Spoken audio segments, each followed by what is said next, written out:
Before we get started here today, I wanted to give you a little bit of my professional training and background.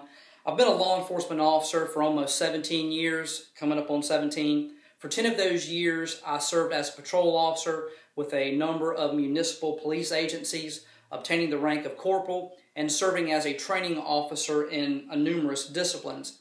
As of the last 7 years, I'm a full-time law enforcement trainer with a state law enforcement agency, with certifications in a number of areas, including some investigative type of disciplines. But particular to today, I do have a certification as a law enforcement instructor, firearms instructor, since the year 2000. Now, with that being said, what I'm presenting to you is simply my opinion. I'm not interested in getting into a debate about it. It's simply my opinion, and so take it for what it is. Now, the reason I'm discussing these things today is I get a lot of calls from friends and family, and sometimes even complete strangers in stores when I'm in my uniform, which this is not, about concealed carry, what kind of gun should I pick, what kind of training should I do. So to address those issues, I put this little video together. So let's talk about a few things. Let's talk about gun choice. A lot of people, friends, family, and otherwise, have told me many times, well, I want to buy a gun for self-defense or target shooting or whatever, but they make references to the gun looking intimidating. I like it because of the way it looks, or because it's blue, or it's green, or it's pink, different things such as that, not so much considering the functionality of that particular gun. Although guns do look nice and they're designed to be appealing to the eye in some cases, that shouldn't really be a consideration when picking a firearm, in this case, particularly for a self-defense type situation.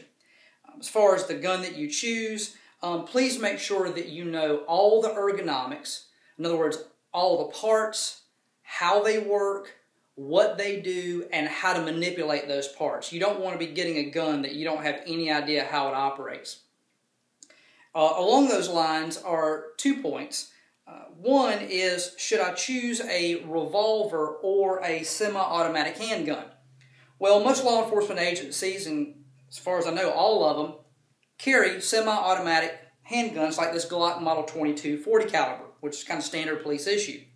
The thing about that is these semi-automatics have many more moving parts as compared to a revolver. A revolver is very simplified. It's got a couple, 2 or 3 moving parts at best, as compared to a semi-automatic. So why does that matter? Well, for someone who doesn't have the training or perhaps the understanding of the complicated workings of a semi-automatic handgun, I always encourage novice shooters, particularly looking for a gun for self-defense, to get a revolver for a number of reasons. Number one is simplicity. You got to remember something. When you're going to use or perhaps use a firearm in defense of your life or someone else's, you are going to be under a very stressful circumstance. It's usually going to be one that has caught you by surprise, and you need simplistic type of operation as compared to a complex operation. When you're under stress, your fine motor skills, the things that allow you to do very small, minute work, when under stress, are going to leave you. You are going to be left with what they call gross motor skill function. Basic movements at best with your hands because of the things that happen to your nervous system and the fight or flight response due to stress and that sort of thing. So under stress, this semi-automatic handgun does lots of things. If any of these functions fail to perform as they should, you've got a gun that basically is inoperable unless you know how to clear the malfunction or to figure out what's going on. And under stress, that's a very complicated thing to process in your mind. For law enforcement officers, we practice relatively frequently, and we practice under stress, making sure that our body is somewhat acclimated to those high stress levels so that we can manipulate all the things that this gun does. As compared to a revolver, though, revolvers I feel are much more reliable for a number of reasons. Number one is, again, simplicity of operation with these things, with these revolvers. And first of all, let's talk about some reliability. they're very forgiving. Again, only a few moving parts as long as you can manipulate perhaps the hammer. If it does have one, not all revolvers do. They have possibly an internal hammer. But the trigger here. Very few malfunctions happen with this. If there's a malfunction, it's usually because the gun has been kept dirty, it's been kept in a condition of disrepair, and it's usually an operator-induced type of error in regard to its malfunction. This right here, if a particular round of ammunition goes bad, you simply pull the trigger, pull the hammer, and the cylinder cycles to the next live round. As compared with a semi-automatic, if you have a failure of your ammunition, you have a bad primer, perhaps. You have a light primer strike. You have an underpowered round. There's not enough power in the round to expel the projectile out of the barrel. It's called a squib load. It may not recoil and eject the round properly. You have to stop, get cover, drop the magazine, rack the slide back and forth to make sure that any bad round has been ejected, that it hasn't been stuck in the barrel, and make sure that it's ready to go for the next live round, reinsert the magazine, and lock it back and ready to go. You don't have time to do all that in a high-stress situation unless you've trained for it. Again, with these revolvers, it's pretty simplistic. You can fire them from inside your pocket. You don't necessarily have to worry about the recoil of the slide getting hung up on anything per se, not as much as a revolver. So, under a high-stress situation, there's just simply less things to worry about. Now, any gun can fail. Any gun can malfunction. Any ammunition can fail. But with the high levels of manufacturing these days, the chances of that are pretty slim. But if it's going to happen, we would not want it to happen in a high-stress, life and death type situation. So again, for novice type shooters who are looking for simplistic operation and reliability, I always recommend going with a revolver. Now, one question that comes up in regard to that is caliber choice and number of rounds. Here's the thing. You got this particular gun right here is a .22 caliber revolver. Very small bullet, holds 9 rounds. In contrast, this is a .40 caliber Glock Model 22, .40 caliber that holds 15 in the clip and 1 in the chamber. And, you know, if you're going to get into an extended gun battle with someone, then you might want to have a gun that has a lot of ammunition. But generally, in a life and death type situation where you're encountered with a suspect, it's going to be a very short duration and it's going to be very close combat type thing. So shot placement is more important than anything. I highly recommend that you practice and do your training with under stress, under time. Put yourself under stress. Put yourself under time. And you're going to get more and more proficient at reacting more quickly. And along with that, you need to be proficient in the proper manipulation of your gun for sight alignment, for trigger control, so that you can be as accurate as you possibly can, again, under stress. So if you are comfortable under stress and you've been practicing under stress, you are going to be more accurate with it. And that accuracy is the most important thing. I know there's debate out there about, you know, a big caliber as compared to a small caliber. Look here, something is better than nothing. Great if you have a .44 Magnum Dirty Harry handgun, but if you shoot someone in their big toe, they're still going to be a threat to you. They're still going to be a potential threat to your family or to yourself. Shot placement is everything.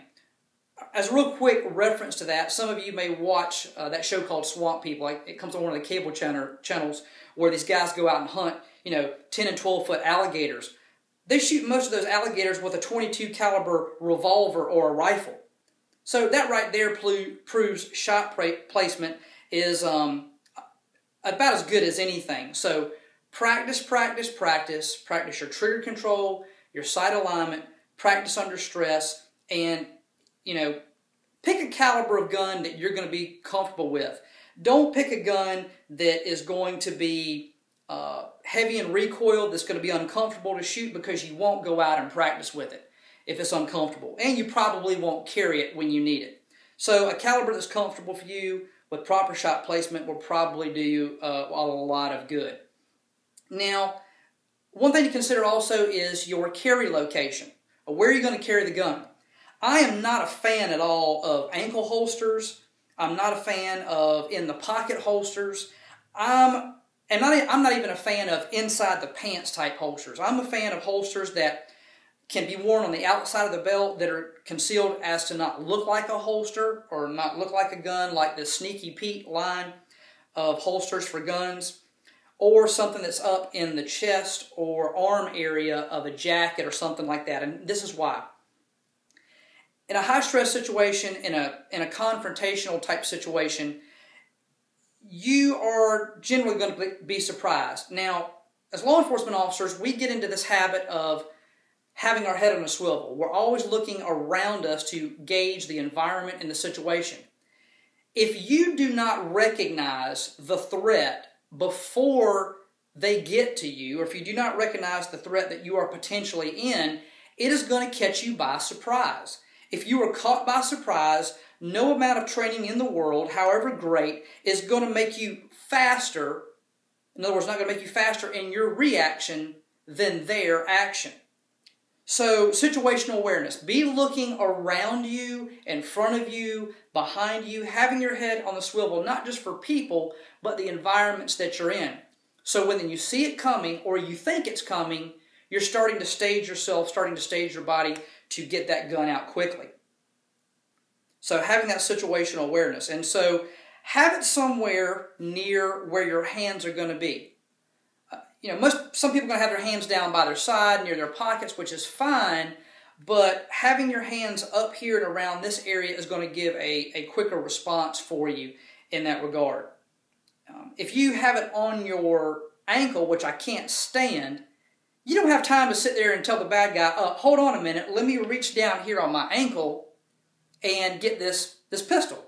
They're not going to give you the time. Another thing about that is you're putting yourself in a disadvantageous position for two reasons. Number one, you're taking your eye off the target. You're taking your eye off the threat, which may move, which may be coming in on you.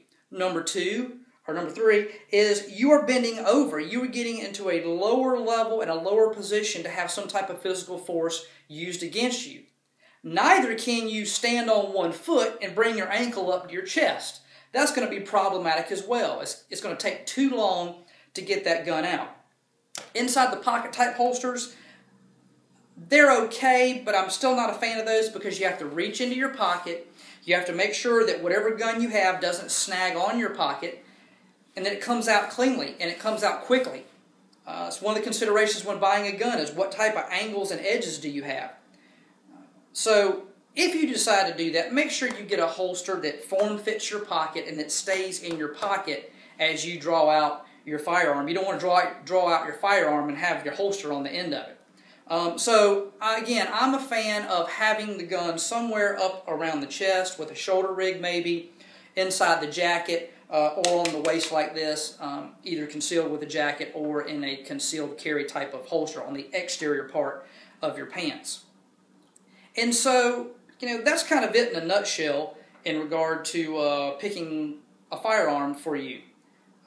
I want you to bear in mind, though, that depending on where you're watching this, your states may have varying types of self-defense laws and regulations, so be intimately familiar what your laws and regulations are in regard to the use of deadly force. In most cases, when you pull out this, you are pulling it out with the intent that someone meant to do you harm, either kill you or create some type of serious bodily injury to you or someone else. It's not meant to kind of be a point and intimidation type weapon and back off, although sometimes that's what happens when it's first drawn.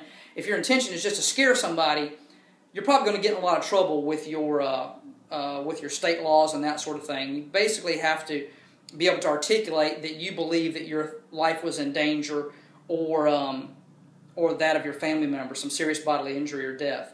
So just as a refresher, go back, hit the highlights.